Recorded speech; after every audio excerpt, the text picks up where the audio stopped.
मेरे बाबा के सभी मीठे मीठे बच्चों को इस निमित्त का नमस्ते।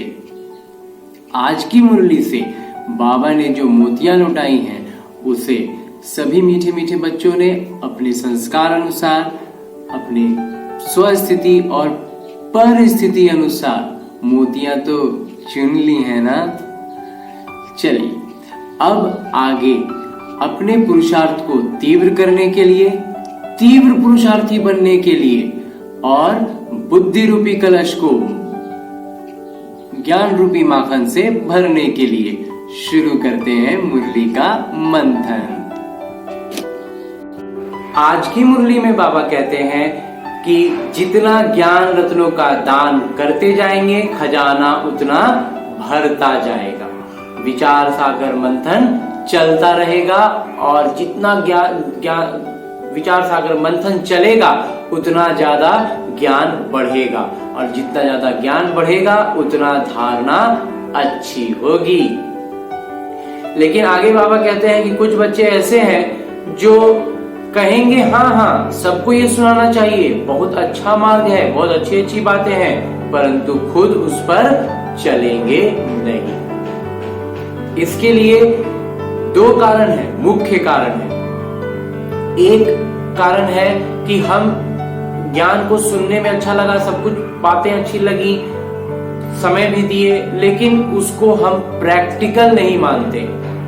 हमें ये लगता है कि अरे ये सब सुनने कहने की चीजें हैं, ये सब वास्तविक जीवन में ये सब धारण करने की बातें नहीं है, ये सब तो एकदम अलग ही दुनिया है, सब स्पिरिचुअल दुनिया अलग है, हमारी जो रोज की दुनिया है वो एकदम अलग है। जब तक बुद्धि में ये रहेगा तो हमारा बुद्धि रूपी कलश उल्टा रहेगा। उसी के लिए बाबा ने आज उदाहरण भी दिया है कि उल्टा घड़ा के समान वो ज्ञान के झरने के नीचे आते हैं तो उनके अंदर ज्ञान टिकेगा कहाँ। कलश सीधा हो तब तो ज्ञान रूपी माखन उसमें भरे। तो सीधी करने के लिए प्रैक्टिकल काम, प्रैक्टिकली उसको समझें। तो ये एक बात तो ये है कि हम इस ज्ञान की बातों को अपने रोजमर्रा की जिंदगी से अलग मानते हैं, इसे हमें ये सोचते हैं कि ये अलग है। इसी बात को सिद्ध करने के लिए, एग्जाम्पल सेट करने के लिए ब्रह्मा बाबा ने इसी लौकिक जीवन में ज्ञान को धारण करते हुए जीवन जी करके एक एग्जाम्पल सेट किया है, उदाहरण प्रस्तुत किया है कि ऐसे जिया जा सकता है और ऐसे ही जीना चाहिए। इसलिए बाबा कई बार मुरलियों में कहते भी हैं फॉलो फादर। फॉलो फादर का मतलब है ब्रह्मा बाबा के जीवन शैली का अनुसरण करना और याद में निरंतर शिव बाबा को रखना।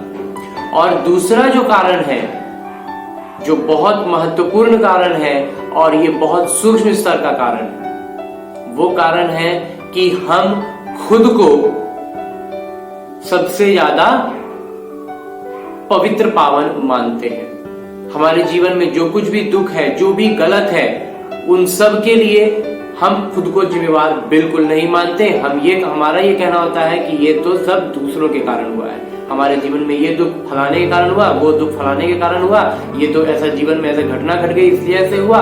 मतलब हर बात के लिए कोई ना कोई बाहर जिम्मेवार है और हमने तो कुछ किया ही नहीं, तो हम तो बिल्कुल निर्दोष हैं, हम तो बिल्कुल साफ सुथरे एकदम दूध के धुले पड़े हैं। तो हमें ये ज्ञान की जरूरत क्या है? हम तो बहुत अच्छे हैं, हमको कोई दिक्कत नहीं है। मेरे लाइफ में जो, मेरी जिंदगी में जो वो दूसरा है ना, उसको ये जरूरत है, उसको ये ज्यादा जरूरत है, वो बहुत खिटपिट करता है, ये है वो है, सब बातें बाहर है। जब तक ये बुद्धि में रहेगा ना कि ये सब बाहर से हो रहा है, मैं तो बिल्कुल पवित्र हूं, तब तक मुरली की बातें अंदर नहीं जाएंगी। बात को सूक्ष्मता से समझने की जरूरत है कि सब कुछ, जो कुछ भी कारण है, जो कुछ भी दुख है, और ये इसके पीछे जिम्मेवार दूसरे नहीं है, पहले स्वयं को जानना है, पहचानना है, मानना है, तब हम समझ पाएंगे कि ये ज्ञान, ये मुरली में क्या कहा जा रहा है और वो उसमें हमारे लिए, मेरे लिए क्या है। यही आज की मुरली का सबसे महत्वपूर्ण और मीठी बात थी। अच्छा, एक बात है कि हम कभी भी कोई पतित काम जब करते हैं तो उसके लिए क्या अलग से हमें समय मिला था? हमें बोला गया था कि आप ये काम करने चाहिए, एकदम सपर के जिसको करना कहते हैं, क्या हमने वो काम, वो पतित होने वाला काम, वो विकारी काम सोच समझकर बहुत अच्छे मन से किया था? नहीं ना। विकार ने हमारे मन बुद्धि पर ऐसा कब्जा किया कि हम उस विकार के निमित्त बन गए। यही हमें सबसे पहले अपनी बुद्धि में समझने की जरूरत है कि विकार भी हमें निमित्त बनाता है। हम साधारण भाषा में कहते हैं कि फलाने ने ये ऐसा काम कर दिया, फलाना ऐसा किया, वो व्यक्ति जो इतना अच्छा बात करता था उसने ऐसा किया। लेकिन हम ये समझने को, इसको प्रैक्टिकली ये देखें कि वास्तव में वो भी निमित्त बन जाता है रावण का विकारों का। जो एक किसी महापुरुष ने कहा है कि घृणा पाप से करो, पापी से नहीं। इसका सही तात्पर्य यही है कि वो जो पतित काम है, उस पतित काम से, उस पाप से नफरत करने की जरूरत है। पापी की जो अवस्था थी, हम भी उसी अवस्था में आएंगे तो हम भी वही काम कर बैठेंगे। तो हमें ये सजगता होनी चाहिए कि हम उस काम को पहचान के रखें कि ये गलत है, ये सही है। हम उस सिचुएशन में, उस माहौल में, उस मनोदशा में पहुंच करके भी निकल पाए, हम बिना पतित हुए पार कर जाएं। तब हुई कि हमने विकारों पर जीत पाया, रावण को हराया। नहीं तो रावण इतना चतुर है। इसके लिए आज की मुरली में बाबा ने बहुत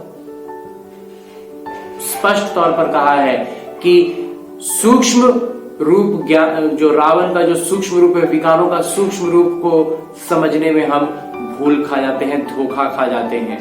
हमें यकीन ही नहीं होता है कि ये भी विकार है, इसको विकार कहते हैं। इतनी सूक्ष्म स्तर पर आती है कि हम गलत को भी सही समझ लेते हैं, झूठ को सच मान लेते हैं। क्योंकि इसके लिए कारण क्या है? क्योंकि पतित जो है, जो विकार जो है, वो विकार हमारे अंदर के विकार को आकर्षित करता है। बाहर में जो हमने विकार देखा उसको, तो एक विकार दूसरे विकार को आकर्षित करता है और वो हमारे सामने ये भ्रम पैदा करता है कि ये सच है। जैसे कि जो हम लौकिक भाषा में जिसको सबूत कहते हैं ना, अरे सबूत तो सामने है, तो अब इसके बाद क्या करें? लेकिन सबूत के आगे पीछे की क्या स्थिति थी, कैसे वो सबूत को मैनिपुलेट कर दिया गया, कैसे उसको घुमा करके अलग नजरिए से दिखाया जा रहा है, इन सब बातों को समझने की बुद्धि चाहिए। और ये तब होगा जब हम पावनता की ऊंचाई पर रहेंगे। पतित और पावन के बीच ऐसे ऐसे नाव डुलाते रहेंगे तो हम पतित की तरफ ही टनाएंगे, क्योंकि ढाल उधर है, बुद्धि रूपी कलश जो हमारा वो उल्टा है। तो ज्ञान उसमें कैसे टिकेगा? पहले उस ज्ञान बुद्धि रूपी कलश को सीधा करने की जरूरत है। उसको सीधा करने का प्रैक्टिकल मीनिंग यही है कि कभी भी इसको इम्प्रैक्टिकल, मुरली की बातों को अलग दुनिया, अपने जीवन से अलग नहीं मानना है। दूसरी बात है कि इसके लिए ब्रह्मा बाबा आगे आगे चल करके उदाहरण सेट किया है, एग्जाम्पल सेट करना जिसको कहते हैं, वो करके दिखाया है कि ऐसे इस ज्ञान को लेकर के वो कैसे आगे आगे चले हैं। और इसको और स्पष्ट रूप से समझने के लिए शिव बाबा कहते हैं कि भगवान के बारे में ये कहा, पहले तो सबसे पहले ये बात निश्चय होनी चाहिए, ये बात बुद्धि में पूरी तरह से निश्चय रूप में रहे, एकदम स्थिर, इसमें कोई संदेह नहीं आए, तब हम आगे कोई अगला कदम उठा पाएंगे, हम अपनी बुद्धि को सरल सहज कर पाएंगे और तब हम उसका वास्तविक जीवन में अनुसरण कर पाएंगे, धारणा मिला पाएंगे। इसके लिए कहते हैं कि भक्ति मार्ग में जब तक हम थे तो क्या कहते थे कि परमात्मा के लिए, भगवान के लिए हम क्या कह देते हैं कि ब्रह्म है, अखंड है, माने बेअंत है, ब्रह्म में है, ब्रह्म है भगवान। तो ब्रह्म तो फिर आकाश हो गया और आकाश का फिर कोई अंत नहीं है। और अगर गलती से आकाश का अंत पा भी लें, अगर मतलब कोई टेक्नोलॉजी से कोई साइंस के हिसाब से पहुंचने की कोशिश भी करें, हालांकि उसका अंत नहीं मिलने वाला, फिर भी अगर पाते भी हैं तो उससे मुक्ति और जीवन की मुक्ति का क्या लेना देना। तो जीवन मुक्ति का लेना देना परमपिता परमात्मा से है। जब उनके बारे में ये कहते हैं कि वो सत्य है, चैतन्य है, पतित पावन है, तो पतित पावन है तो पतित दुनिया में आएंगे ना। तो अभी जब दुनिया पतित है तभी तो आएंगे। हम गलती ये करते हैं कि हम कोई जादू की अपेक्षा रखते हैं कि कोई जादू हो जाएगा। जादू तो सचमुच में होगा, लेकिन जादू देखने के लिए आंखें भी तो चाहिए। जो बाबा बार बार कहते हैं ना कि